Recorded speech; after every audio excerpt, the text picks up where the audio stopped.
मेरे प्यारे विद्यार्थियों, आज हम स्टार्ट कर रहे हैं एक नया चैप्टर नंबर 5 तत्वों का आवर्ती वर्गीकरण। और इस चैप्टर में हम पढ़ेंगे जितने भी हमारे प्रकृति में ये तत्व हैं जिनसे सभी धातुएं सभी यौगिक बने हुए हैं, इन तत्वों का वर्गीकरण। इन तत्वों का वर्गीकरण क्यों किया गया, ये सब हम इस चैप्टर में पढ़ेंगे। और कौन कौन आया, किस किस ने किस तरह तत्वों को किस तरह वर्गीकृत किया, ये सब हम इस चैप्टर में पढ़ेंगे। तो हमें पता है कि हमारे आसपास सभी पदार्थ तत्व या मिश्रण या यौगिक के रूप में उपस्थित हैं। हमारे आसपास जितनी भी चीज़ें हैं वो सभी तत्वों से मिलकर ही बनी हुई हैं। यहाँ तक हमारा शरीर भी तत्वों से मिलकर ही बना है। ये 5 तत्व से मिलकर बना है, हम सभी जानते हैं। तो तत्वों की महिमा अनंत है। तो हमारी जो प्रकृति में हैं वो 118 तत्व हैं। अभी तक 118 तत्व ही ज्ञात हैं। ऐसे पदार्थ जो एक ही प्रकार के अणुओं से बने होते हैं तत्व कहलाते हैं। जैसे सोना है, सोडियम है, मैग्नीशियम है, चांदी है, ये सारे के सारे क्या हैं, तत्व हैं।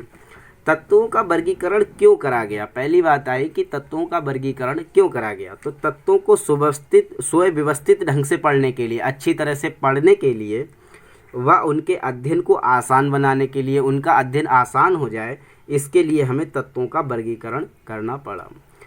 इसके आगे है डाइवोराइन का त्रिक सिद्धांत। ये सबसे पहले हमारे वैज्ञानिक आए। इन्होंने तत्वों के आधार पे एक बात बताई। इन्होंने ये कहा कि इस सिद्धांत के अनुसार यदि समान गुणों वाले 3 तत्वों को किसी एक ही समूह में परमाणु भार के बढ़ते हुए क्रम में रखा जाए तो पहले व तीसरे तत्व के परमाणु भारों का औसत दूसरे तत्व के परमाणु भार के बराबर होगा।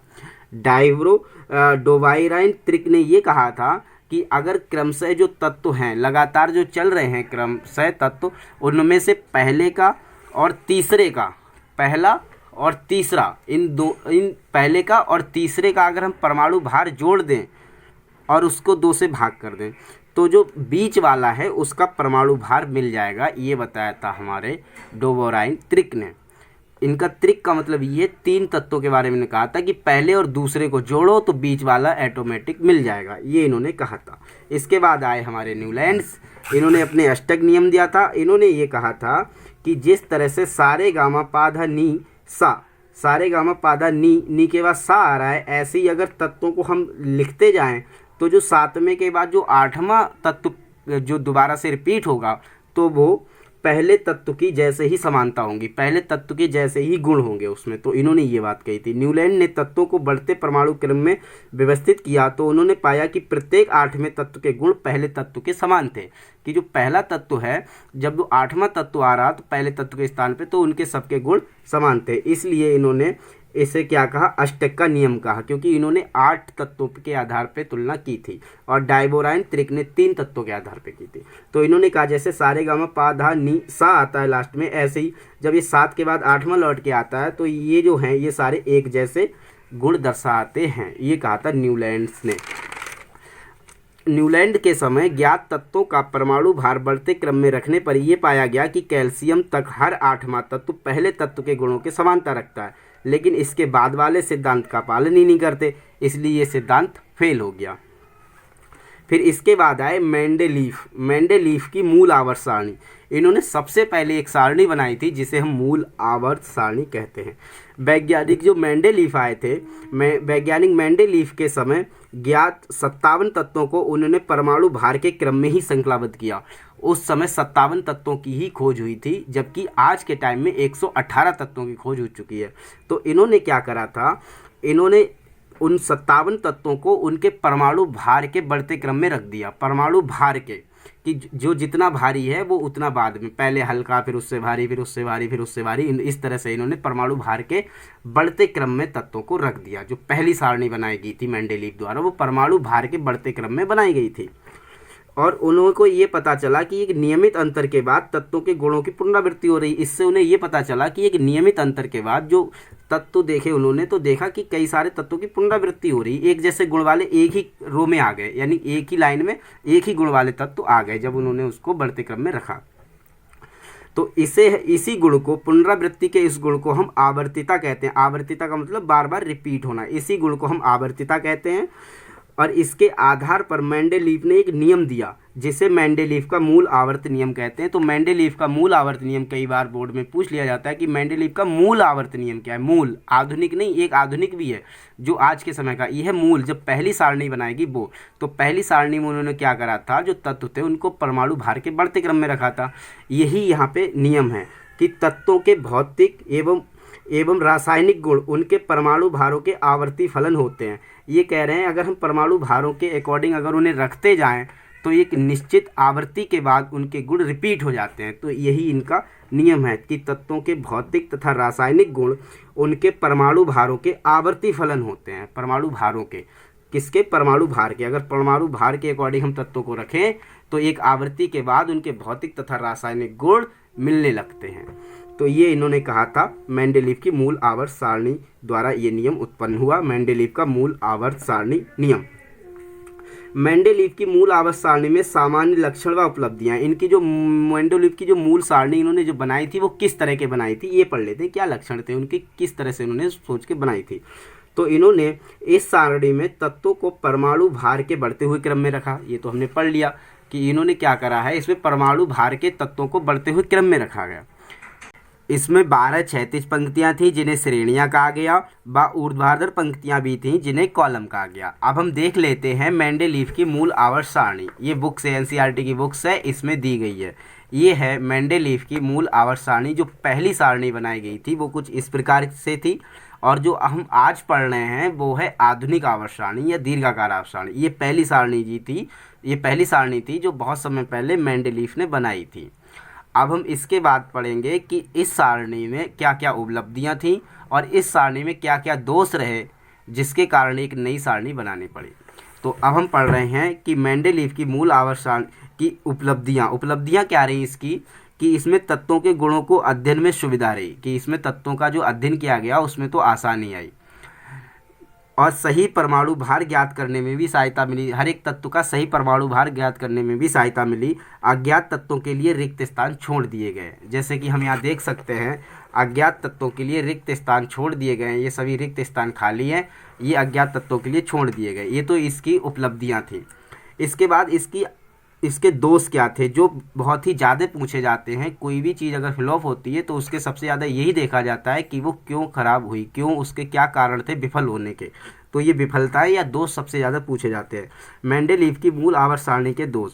हाइड्रोजन का स्थान इन्होंने निश्चित नहीं किया था, कि ये हाइड्रोजन का स्थान निश्चित नहीं किया था कि यही स्थान हाइड्रोजन का है। इस तरह से इन्होंने सारणी में कहीं भी निश्चित नहीं किया था। अनेक नए तत्वों के लिए उच्च स्थान का अभाव था। बहुत सारे तत्वों के जो अभाव हो गया, इन्होंने जो स्थान छोड़े थे वो कम छोड़े थे और तत्व अधिक मात्रा में मिल गए।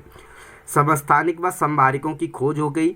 समस्थानिक वो होते हैं जो जिनके स्थान समान हो, यानी जिनके परमाणु क्रमांक समान हो, और संभारिक वो होते हैं जिनके परमाणु भार समान हो। और ऐसे नए बहुत समस्थानिक व संभारिकों की खोज हो गई जो कि इस सारणी में नहीं थी।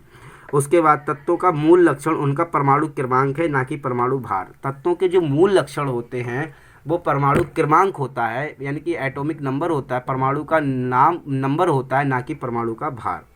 तो ये इनके कारण ये सारणी हमारी जो है विफल हुई। इसके बाद हम पढ़ते हैं मेंडेलीव की आधुनिक आवर्त सारणी या दीर्घाकार आवर्त सारणी, जो हम लोग आज के समय में पढ़ते हैं। ये सारणी आज भी पढ़ी जाती है और ये सारणी अभी तक की शुद्धतम की गई सारणी है। इसकी हम फिगर देख लेते हैं। ये सारणी ये कुछ इस प्रकार की सारणी है। ये सारणी है हमारी आधुनिक आवर्त सारणी। ये सारणी हम लोग आज भी पढ़ते हैं। इसमें 118 तत्व हैं। अब हम इस सारणी के बारे में पढ़ेंगे। तो इस सारणी में क्या हुआ, जो पहली सारणी बनाई गई थी उसमें तत्वों को उनके परमाणु भार के बढ़ते हुए क्रम में रखा गया था। लेकिन इस सारणी में जो आधुनिक आवर्त सारणी है, इसमें तत्वों को उनके परमाणु क्रमांक का मतलब परमाणु संख्या, जैसे पहला हाइड्रोजन है तो हाइड्रोजन की पहली संख्या, हाइड्रोजन हीलियम की दूसरी संख्या, हाइड्रोजन हीलियम लिथियम की तीसरी संख्या। तो ये पहला, दूसरा, तीसरा जो परमाणु का क्रमांक है, पहला नंबर, दूसरा नंबर, तीसरा नंबर, तो यहाँ पे परमाणु क्रमांक के आधार पर रखा गया, परमाणु भार के आधार पर नहीं। पहला सबसे बड़ा अंतर यही है आधुनिक आवर्त सारणी में और मूल आवर्त सारणी में, कि मूल आवर्त सारणी में तत्वों को उनके भार के क्रम में रखा गया था, यहाँ पे उनके परमाणु क्रमांक के क्रम में रखा गया है। तो यही क्वेश्चन पूछता है बोर्ड में सबसे ज़्यादा कि मूल आवर्त सारणी का नियम तथा आधुनिक आवर्त सारणी का नियम लिखिए। तो मूल आवर्त सारणी का नियम होता है कि तत्वों को उनके परमाणु भार के बढ़ते हुए क्रम में रखा गया है, जबकि आधुनिक आवर्त सारणी का नियम है कि तत्वों को उनके परमाणु क्रमांक के आधार पर रखा गया है। तो यही है मेंडेलीव की आधुनिक आवर्त सारणी। तत्वों के परमाणु भार या द्रव्यमान की तुलना में परमाणु संख्या अधिक आधारभूत गुणधर्म है, ज़्यादा अच्छा गुण है परमाणु क्रमांक। आधुनिक आवर्त का नियम होता है तत्वों के गुणधर्म उनकी परमाणु संख्या के आवर्ती फलन होते हैं, जबकि हमारा जो ये था मूल आवर्त का नियम कि तत्वों के भौतिक एवं रासायनिक गुण उनके परमाणु भारों के आवर्ती फलन होते हैं। ये था मेंडेलीव की मूल आवर्त सारणी का नियम, और ये है आधुनिक आवर्त सारणी का नियम। इसमें तत्वों के गुणधर्म उनकी परमाणु की संख्या के, यहाँ संख्या के है और वहाँ पर भार के है, आवर्ती फलन होते हैं। ये बहुत ही इंपॉर्टेंट दोनों नियम हैं। इसके आगे हम पढ़ लेते हैं दीर्घाकार आवर्त सारणी की संरचना। ये जो नई सारणी बनी है इसकी संरचना कैसे हुई। इस सारणी में 7 क्षैतिज पंक्तियां हैं। इस सारणी में 7 क्षैतिज पंक्तियां, 7 क्षैतिज पंक्तियां का मतलब 7 पंक्तियां हैं जो लेटी हुई हैं, ये क्षैतिज पंक्तियां कहलाती हैं। यहाँ पे इन्हें आवर्त कहते हैं। 1 2 3 4 5 6 7, ये 7 क्षैतिज पंक्तियां। इस तरह से संरचना हुई जो हम पढ़ रहे हैं। 7 इसमें क्षैतिज पंक्तियां हैं जिन्हें हम आवर्त कहते हैं। इन्हें हम क्या कहते हैं, आवर्त कहते हैं। इसके बाद पहले दूसरे से 7वें आवर्त तक क्रमशः 2 8 8 18 32 और 32 तत्व को इन संख्या 32 तत्व हैं। पहले में 2 तत्व हैं, पहले आवर्त में 2 तत्व हैं। ये कह रहे हैं कि पहले आवर्त में जो भी इसमें दिया है वही हम इसकी संरचना लिख रहे हैं कि पहले आवर्त में 2 तत्व हैं, दूसरे में 8 हैं, दूसरे में 8 हैं, तीसरे में 18 18 18 करके 36, इस तरह से इसमें तत्व हैं। और इन्हें हम मैजिक नंबर कहते हैं। इन संख्या को मैजिक नंबर कहते हैं। इन संख्या को क्या कहते हैं, मैजिक नंबर कहते हैं।